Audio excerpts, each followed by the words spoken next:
Hi guys, this is for our second week of July, and I just wanted to give you guys a little update on what we're doing.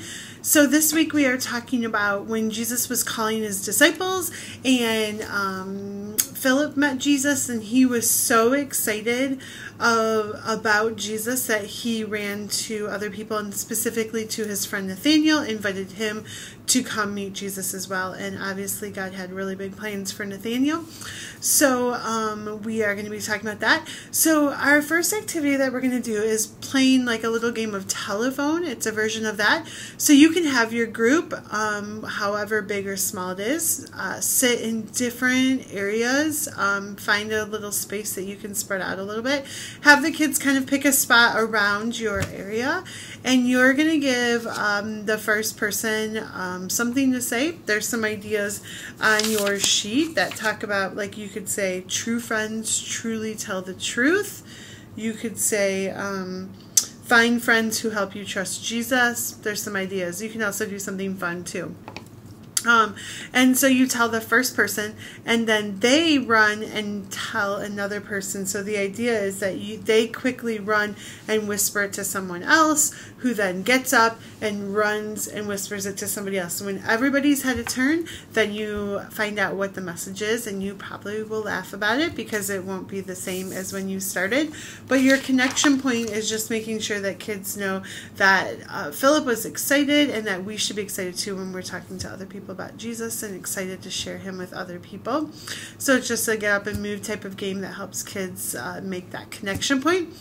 Our second activity is about how together you can grow more in Christ, and how you can bring people together.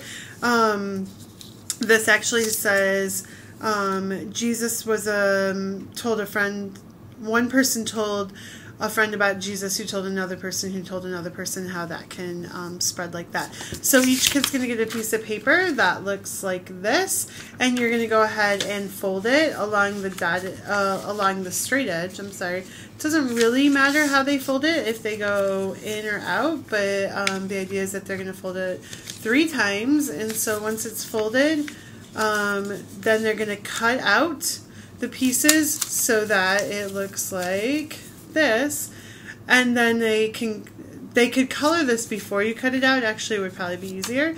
And then once they cut it out, they're going to open it up, and it's going to talk about find friends who help you trust Jesus.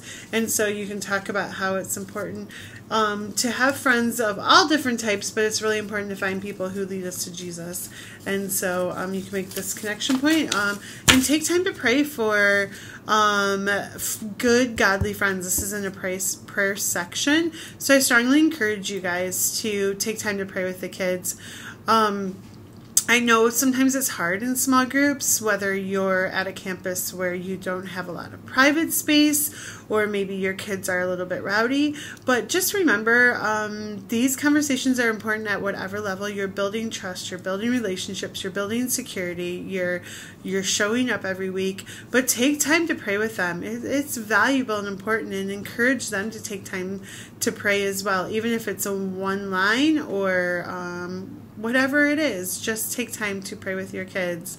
All right, so I hope you guys are ready for the weekend, and we will see you soon. Take care. Have a great week.